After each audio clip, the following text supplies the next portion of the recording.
नमस्कार। कार्यक्रम अलगधारमा यहाँलाई हार्दिक स्वागत गर्दछौँ। नयाँ संविधान पाउने आशमा नेपाली जनताले झन्डै 1 दशक पर्खिए पनि विडम्बना नै मान्नुपर्छ, संविधान जारी गर्ने दलहरू मनमुटाव र सत्ताको खेलमै बिताइरहेका छन्। राजनीतिक परिवर्तनका लागि होस् वा बिथोलिएको राजनीतिलाई लिगमा ल्याउन सदैव सकारात्मक सन्देशको आशमा प्रतीक्षारत रहने नेपाली जनताका लागि कहिल्यै आशाको दियो बल्न सकेन। यसैबेला लामो समयदेखि बिथोलिएको राजनीतिमा फेरि एकपटक संविधान लेखनका कुराले चर्चा पाएको छ, तर भर पर्ने बेला भइसकेको छैन। तीनतिर फर्केका राजनीतिक दलहरू एकमुख भएका छन्। आजको हाम्रो विषय पनि यसैमा केन्द्रित हुनेछ। अब लागौँ आजको यो प्रस्तुतितर्फ।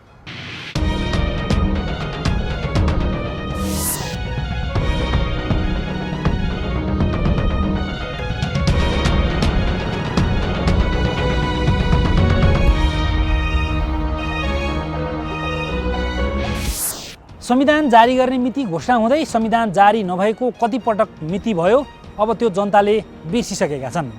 अघिल्लो संविधान सभादेखि पछिल्लो संविधान सभासम्म यस्ता मितिहरू थुप्रै पटक घोषणा भएर बेतुक बन्न पुग्यो। त्यसैले फेरि घोषणा हुने मितिले खासै अर्थ राख्ला जस्तो पटक्कै देखिन्न। कहिले माघ 8 त कहिले जेठ 15 यस्ता मिति सर्दै तोक्दै गरेको नेताहरूलाई पनि जनतालाई धेरै झुक्क्याइरहेको भान पर्न थालेको छ। संविधान ल्याउन नसकेका दलहरू कहिले सत्ता फेरबदलमा त कहिले विवादको भूमध्यमा फस्छन्। त्यसको ठाडो असर संविधान निर्माणमा परिरहेको छ। राजनीतिक दलको यो चालले नयाँ संविधान पाउने सम्भावना दूर बन्दै गएको छ। माघ 8मा संविधान दिन नसकेकोमा दोष एकले अर्कालाई पन्छाएर आरोप प्रत्यारोपमा उत्रेका दलहरू फेरि एकपटक सहमतिको नजिक पुग्न लागेको छन् भन्दा खासै खुसी मनाउनु पर्ने अवस्था देखिन्न। त्यसैले पनि हुनसक्छ नेताहरू जनतालाई झुक्क्याउन सहमतिको नाटक मञ्चन गर्दैछन्। होइन भने सहमति होस् वा प्रक्रियालाई जनतालाई एक थान संविधान दिएर मुलुकलाई राजनीतिक दायित्व दिनु अहिलेको आवश्यकता पनि हो। बाँकी यो रिपोर्टबाट।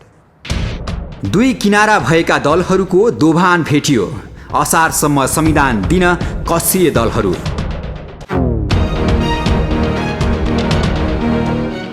लामो समयदेखि विवादित बनेर अनिश्चितकालका लागि स्थगित संविधान सभाका 3वटा बैठक लगातार शोक प्रस्ताव पारित गर्दै स्थगित गरियो। ढिलै भए पनि सहमति भएर बस्न लागेको वैशाख 10 गतेको चौथो बैठक महत्त्वपूर्ण मानिए पनि दलहरूको तयारी सन्तोषजनक छैन। राजनीतिक शून्यतापछि फेरि प्रमुख राजनीतिक दलहरूले संविधान निर्माणमा सहमति भएको बताएका छन्। तर विडम्बना कुन कुरामा सहमति भयो भन्ने कुरा अमुक छ। मुद्दाका हिसाबले अघिल्लो संविधान सभामा दलहरू जहाँको त्यही छन् भन्दा फरक पर्दैन। विवादित अन्तर्वस्तुमा सहमति गरे पनि त्यसलाई संवैधानिक राजनीतिक संवाद तथा सहमति समिति मार्फत नै संविधान सभामा लैजाने सहमति भएको छ। जबकि राजनीतिक दलहरूले गरेको सहमतिमा सहमति भइसकेका विषयमा संविधानको मस्यौदा गर्दै जाने बनावटी कुरा छ। सङ्केत राम्रो छ, किनभने जे विषयमा सहमति भएको छ त्यसलाई प्रक्रिया मार्फत अगाडि लाने कुराहरूमा जब सहमति भयो भने त्यो राम्रो कुरा हो।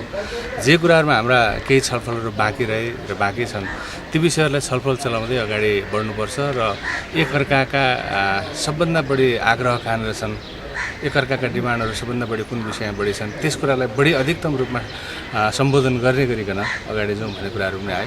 3वटा मुद्दाहरूमा पहिला मोटामोटी सहमति भएकोलाई अब ठोस र मूर्त रूप दिने, चौथो बुँदालाई पनि के गर्ने भन्ने बारेमा चाहिँ अब लामो समय नअल्मलिने गरी टुङ्गो लगाउने, त्यसको निम्ति चाहिँ 3जना प्रमुख नेताहरूले जिम्मेवारी लिने, कुनै न कुनै ढङ्गले हामीले संविधान मसौदाको प्रक्रिया अहिले अगाडि बढाउने भन्ने समझदारी अन्तर्गत यो आज सहमति भएको छ। स्मरण रहोस्, अघिल्लो संविधान सभाको प्रगतिसहित प्रकाशन गरिएको पुस्तक संविधान सभा दर्पणमा सहमति भएका संविधानको मस्यौदा प्रकाशन भइसकेको छ। त्यसैले होला संविधानको मस्यौदा गर्ने कुरा केवल जनता झुक्क्याउने मेलो मात्रै जस्तो देखिन्छ। दलहरूबीच सहमति नभए बिहिबार बस्ने संविधान सभा बैठकले प्रस्ताव निर्माण समितिले तयार पारेको प्रश्नावली मतदानमा लैजाने घोषणा गर्दै अर्को मिति तय गर्नेछ। संघीयता बाहेकका अरू विषयमा के आफ्ना पोजिसन राखेर पोजिसनका साथ चाहिँ के भने ड्राफ्टिङ कमिटीमा पठाइदिने र संघीयताको सन्दर्भमा चाहिँ अलि दिन आज छलफल गर्ने र त्यो छलफल अब टुङ्गियो सहमतिका साथ अगाडि बढ्न सकियो भने त राम्रै कुरा हो। भएन भने अनुसूचीमा आफ्ना धारणा राखेर जनताको बिचमा जाने र त्यो बिचमा सहमतिका प्रयासहरू पनि गर्ने। दलहरूले सहमतिको जतिसुकै नाटकीय कुरा गरे पनि परिणाम नआइकन विश्वासिलो वातावरण देखिँदैन। यदि विवादित विषयमा सहमति भयो भने संविधान सभाले केही दिनका लागि विषयहरू फेरि संवाद समितिमा पठाउनेछ र सहमति भएन भने बिहिबार बस्ने बैठकले प्रश्नावली मतदानमा लैजाने निर्णय गर्नेछ।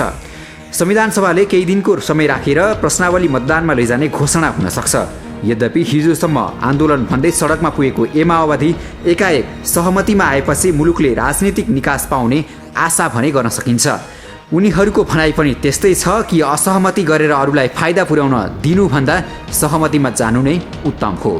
पछिल्लो दिनमा वातावरण एक ठाउँ बसेर छलफल गर्ने बन्दै गइरहेको कुरा साँचो हो, किनकि सबै पक्षलाई सहमतिको आधारमा अगाडि बढ्न सकिएन भने त्यसबाट उत्पन्न हुने परिणाम त्यो राष्ट्रको अहितमा छ, सबै राजनीतिक पार्टीहरूको अहितमा छ र त्यसले मुलुकलाई पनि नोक्सान हुन्छ, सबै राजनीतिक पार्टीहरूलाई पनि नोक्सान हुन्छ भन्ने कुरा सबैले महसुस गरेको अवस्था देखिन्छ।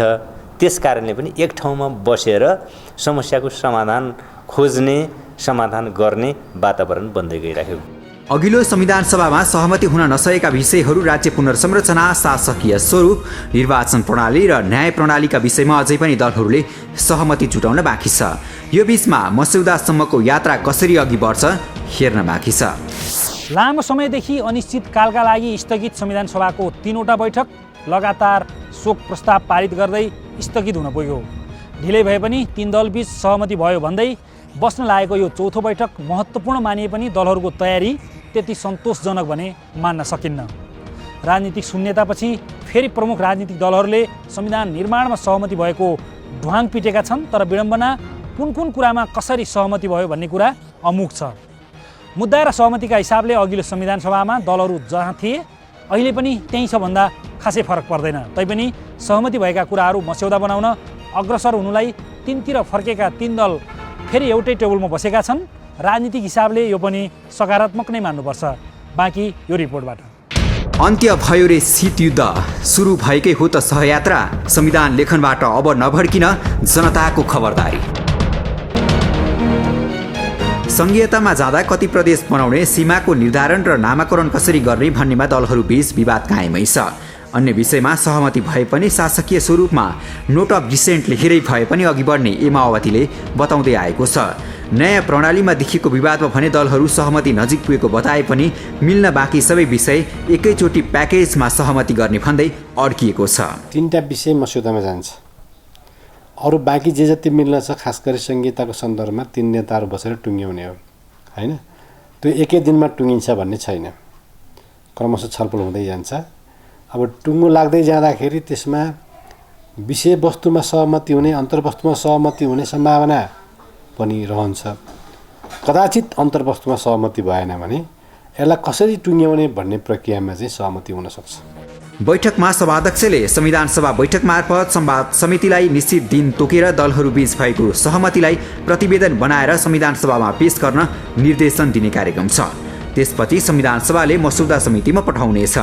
यसरी संविधान सभामा पठाउँदा विपक्षमा रहेका राजनीतिक दलहरूको पनि चित्त बुझ्ने अनुमानका आधारमा 3 दलले त्यस्तो तयारी गरेका हुन्।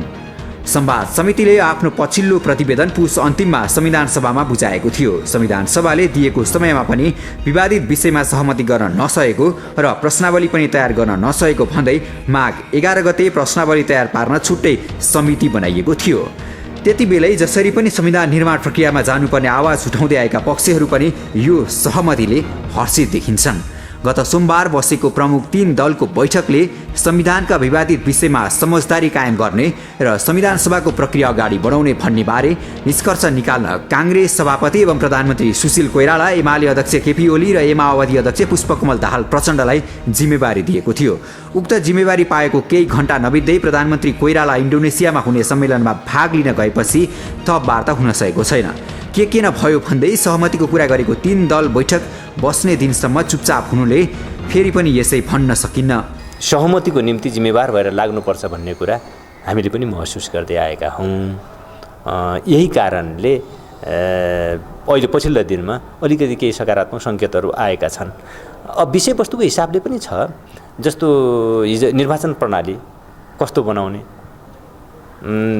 अब सत्तारूढ पार्टीहरूले प्रत्यक्ष निर्वाचन प्रणालीकै बारेमा जोड दिँदै आउनुभयो। उहाँहरूले 9 बुँदेमा, हामीले अलि फरक ढङ्गले भन्दै आयौँ। पछि उहाँले मिश्रितमा त जान सकिन्छ भन्ने कुरा गर्नुभयो, तर मिश्रितमा समानुपातिको प्रतिशत कति, प्रत्यक्ष निर्वाचित हुने प्रतिशत कति भन्ने विषयहरूको पनि कुरा मिलिराखेको अवस्था थिएन। तर यहाँसम्म आइपुग्दा यी विषयहरूमा सकारात्मक ढङ्गले छलफल अगाडि बढेको छ र मूल कुरा विषयवस्तुमा त अझ टुङ्गोमा लाग्न बाँकी नै होला। म सकारात्मक छ भन्नुको अर्थ सबै राजनीतिक पार्टीहरूले सहमतिको आधारमा अघि बढ्नुको विकल्प छैन, संविधान सभाबाट सहमतिको आधारमा संविधान बनाउनुको विकल्प छैन भन्ने कुरा महसुस गर्नु नै सबैभन्दा ठुलो उपलब्धि हो भन्ने ठानेको छु मैले। प्रधानमन्त्री इन्डोनेसियामा रहेका छन् भने बुधबार पनि कम्युनिस्ट पार्टी स्थापना दिवस परेकोले एमाले र माओवादी लगायतका दलहरूका नेता पार्टीका आन्तरिक काममै व्यस्त देखिन्छन्। काङ्ग्रेसका वरिष्ठ नेता शेरबहादुर देउवा, एमाले उपाध्यक्ष भीम राव लगायतका प्रमुख राजनीतिक नेताहरू पञ्चेश्वर परियोजना सम्बन्धी छलफलमा सहभागी हुन मङ्गलबार नै सुदूरपश्चिम पुगेका छन्। यसरी नेताहरू छरिएर रहनुको असर बिहिबारको संविधान सभाको बैठकमा पर्ने देखिँदैछ। तर 3 दल मिले पनि चौथो शक्तिको रूपमा रहेको राप्रपा नेपाल भने आफ्नो अडान विपरीत सहमति नमान्ने अडानमा छ। राप्रपा नेपालले प्राप्त गरेको 7 लाख जनताको जो अभिमत हो, त्यो अभिमतलाई सम्बोधन गर्नुहुन्छ भने हामीलाई टेक्ने ठाउँ मात्रै दिनुहुन्छ भने हामी संविधान निर्माण गर्ने पक्षमा छौँ।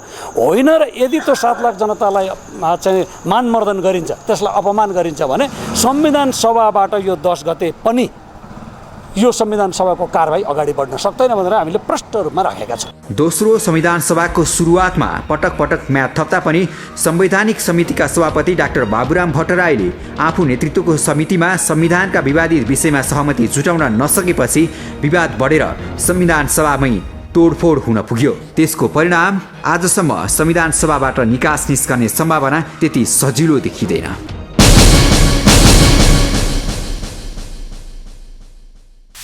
अघिल्लो संविधान सभामा सहमति हुन नसकेका विषयहरू राज्य पुनर्संरचना, शासकीय स्वरूप, निर्वाचन प्रणाली र न्याय प्रणालीका विषयमा अझै पनि दलहरूले सहमति जुटाउन बाँकी नै छ। केही विषयमा सहमति नजिक पुगेको बताए पनि प्याकेजमै सबै विषय एकैचोटि सहमति गर्ने नाममा ती 4 मुख्य विषय महत्त्वपूर्ण विषय जस्ताको तस्तै छन् भन्दा खासै फरक पर्दैन। संहितामा जाँदा कति प्रदेश बनाउने र सीमाको निर्धारण र नामाकरण कसरी गर्ने भन्नेमा दलहरूबीच विवाद कायमै छ। अन्य विषयमा सहमति भए शासकीय स्वरूपमा नोट अफ डिसेन्ट लेखेरै भए पनि अघि बढ्ने माओवादीले बताउँदै आएका छन्। पछिल्लो सहमतिको कुरा पनि यसै विषयलाई आधार मान्दा अमुक नै छ। त्यसैले संविधान निर्माणका विषयमा राजनीतिक नेतृत्वले गर्ने मौसमी व्यवहार विश्वासको सङ्कट परेको छ। हामी यति मात्र भन्छौँ कि अबको दिन संविधान निर्माणको नेतृत्व गरेको दलहरूले छलकपट नगरी छिटोभन्दा छिटो संविधान दिएर मुलुकलाई उन्नतिको पाइलामा अगाडि बढाउनु पर्दछ। अलगधारलाई सम्पर्क गर्न 400653 र 9802002006 मा डायल गर्न सक्नुहुनेछ। 4432 707 हाम्रो फ्याक्स नम्बर हो भने alagdhar@imagechannel.com.np हाम्रो इमेल ठेगाना हो। अलगधारको आजको सम्पूर्ण प्रस्तुति यति नै। म लगायत सम्पूर्ण युनिटलाई बिदा दिनुहोस्। नमस्ते।